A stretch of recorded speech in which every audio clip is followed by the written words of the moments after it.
बिस्मिल्लाहिर्रहमानिर्रहीम। सियासत तो एक तरह से अल्लाह के नबियों का प्रोफेशन रहा है। लोगों की तरबियत करना, माशरे के अंदर ऐसी इस्लाहात लेकर आना कि लोगों की ज़िंदगियाँ बेहतर हों, एक ऐसे सिस्टम को बनाना जो अदल व इंसाफ पर मबनी हो, लोगों को उनके बुनियादी राइट्स दे। कुरान के अंदर भी तो यही अहकामात है ना। और नबी पाक सल्लल्लाहु अलैहि वसल्लम से ज़्यादा बेहतर सियासतदान कौन होगा कि उन्होंने अरब माशरे को, अरब के लोगों की ऐसी तरबियत की, उनके अंदर ऐसी माशरती और इंतज़ामी इस्लाहात लेकर आए कि वो आगे जाकर ऐसी कौम बनकर उभरे कि उन्होंने पूरी दुनिया का नक्शा बदल के रख दिया। तो मुझे बड़ी हैरानगी हुई ये बात जो है ना, जब मैं इसके बारे में सोचता हूँ कि बीइंग अ मुस्लिम कंट्री हमें तो जो है ना वो सियासत के अंदर और बढ़ चढ़ कर हिस्सा लेना चाहिए, क्योंकि ये तो बहुत ही अफसल किस्म का प्रोफेशन है। ये अल्लाह के नबियों का प्रोफेशन है। लेकिन हमारे माशरे के अंदर सियासत के बारे में इतना नेगेटिव व्यू है। हम समझते हैं कि हमें सियासी मामलात में बिल्कुल जो है वो इन्वॉल्व नहीं होना चाहिए, क्योंकि अच्छे लोग जो हैं इसके अंदर शामिल नहीं होते। सियासतदान तो हैं ही करप्ट हैं। तो मैं समझना चाहता हूँ कि सियासत के बारे में, सियासतदानों के बारे में हमारा व्यू इतना नेगेटिव क्यों है? आएँ इसके बारे में बात। अब पहली वजह तो बिल्कुल ऑब्वियस है। बहुत से सियासतदान जो हैं वो भी तो करप्ट हैं। अब ये सियासतदानों की अपनी कमियाँ ख़ामियाँ भी तो हैं। लेकिन मसला ये है कि अच्छे बुरे लोग तो हर जगह पर होते हैं। आप कोई भी एक जगह मुझे बता दें, कोई भी एक प्रोफ़ेशन बता दें और आप कहें कि इसमें सिर्फ़ अच्छे लोग हैं, ऐसा हो ही नहीं सकता। अच्छे बुरे लोग तो हर जगह पर होते हैं, हर अदारे के अंदर होते हैं। तो इसकी वजह से आप जो है वो सियासत से तो नफ़रत करना नहीं शुरू कर देंगे ना। आप तो जो बुरे लोग हैं, जो बुराई है, उससे नफ़रत करेंगे। तो ये वजह तो नहीं हो सकती। अब दूसरी बहुत बड़ी वजह ये है कि जब इंसान की ज़िंदगी में मुश्किलात चल रही होती हैं, वो तकलीफ़ से गुज़र रहा होता है, तो उसे ब्लेम करने के लिए कोई चाहिए होता है। और सियासत और अवाम का ताल्लुक तो बिल्कुल डायरेक्ट होता है। जो भी पार्टी जो है वो हुकूमत में होती है, उसकी पॉलिसीज़ की वजह से एक इंसान की ज़िंदगी पर डायरेक्ट इफ़ेक्ट पड़ता है।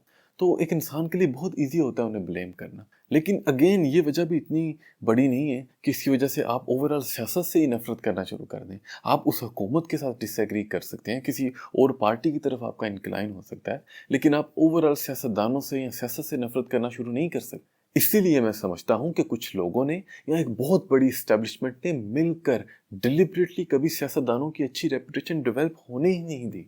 हर पार्टी को बदनाम किया। उन्होंने ऐसा माहौल खुद बनाया कि लोग सियासत से नफरत करने लगे, सियासत से दूर चले जाएं। और ख़ास तौर पर इस काम के लिए मीडिया हाउसेस को बड़ी अच्छी तरह मैनेज किया जाता रहा। आप इस बात को समझें कि आजकल मसला अपनी संगीनी की वजह से अहम नहीं होता, बल्कि इस बात की वजह से अहम होता है कि ये मीडिया हाउस क्या डिसाइड करते हैं कि हमने किसके ऊपर बार-बार बात करनी है, किसके ऊपर ज़्यादा से ज़्यादा प्रोग्राम करने हैं। ऐन मुमकिन है कि एक बहुत बड़ा हादसा हो जाए, लेकिन ये मीडिया हाउसेस क्योंकि उसके ऊपर बात नहीं कर रहे, तो लोगों को बिल्कुल पता ही नहीं होगा कि वो भी कोई इश्यू है। तो डिलिबरेटली ऐसा माहौल बनाया जाता रहा है जिसमें किसी भी सियासतदान या कोई भी पार्टी जो है उसकी मॉरल अथॉरिटी डेवलप होने ही ना दे। अब सवाल ये बनता है कि ऐसा किया क्यों गया? वो एस्टेब्लिशमेंट क्या चाहती है? क्या वो पाकिस्तान के लिए ये सब कर रही है कि करप्ट लोगों को जो है वो बाहर निकाल रही है ताकि वो पाकिस्तान को नुकसान ना पहुंचाए? लेकिन जो पैटर्न हमें समझ आता है वो तो यही समझ आता है कि जब तक वो सियासतदान जो हैं उस एस्टेब्लिशमेंट की बात नहीं मान रहे, तब तक तो उनकी गलतियों को खूब एक्सप्लॉइट किया जाता रहा है, तब तक तो उन्हें बिल्कुल कॉर्नर किया जाता रहा है, हुकूमत से हटा दिया गया है। लेकिन जैसे वो दोबारा बात मानना शुरू हुए हैं, तो दोबारा उन्हें हुकूमत में ले आए, दोबारा उनकी करप्शन वगैरह सब कुछ माफ़ हो गया। ये कैसे हो गया? तो इस सब से हमें यही समझ आती है कि उनकी इंटेंशन होगी पाकिस्तान की बेहतरी, लेकिन एटलीस्ट उनकी फर्स्ट प्रेफरेंस ये बिल्कुल नहीं है।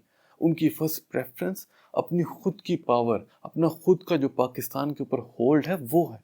अगर उन्हें वो होल्ड टूटता हुआ नजर आएगा, बेशक वो सियासतदान, वो पार्टी मुल्क के लिए बहुत ही अच्छी हो, उसमें कोई करप्शन ना हो, लेकिन वो उसे फिर भी हटा देंगे, क्योंकि वो अपना होल्ड किसी सूरत भी जाने नहीं दे सकते। तो आखिर में मैं पाकिस्तानी कौम को, ख़ास तौर पर जो यंग लोग हैं, उन्हें यही पैगाम देना चाहता हूँ कि सियासत तो एक बहुत ही अफजल प्रोफेशन है। अल्लाह के नबियों ने ये काम किया है। आप इसे बुरा समझना बंद करें। कुछ लोग तो चाहते हैं कि आप इसे बुरा समझें ताकि आप इसमें इन्वॉल्व ना हो और वो जो है पाकिस्तान के ऊपर अपना होल्ड जमाए रखें और जो चाहें करें। आपने सियासत के अंदर हर सूरत इन्वॉल्व होना है, अच्छे बुरे शख्स में फ़र्क करना है, अच्छे आदमी को आपने सपोर्ट करना है। इससे आप अपनी ज़िंदगियाँ बेहतर बनाएँगे, अपने इर्द-गिर्द लोगों की ज़िंदगियाँ बेहतर बनाएँगे। ये आप पर फ़र्ज़ है। सियासत को एक तरह से अपना मज़हबी फ़रीज़ा समझा करें اور سیاست میں ہر صورت حصہ لیا کریں، لازمی جب الیکشن ہو تو ووٹ ڈالنے جایا کریں۔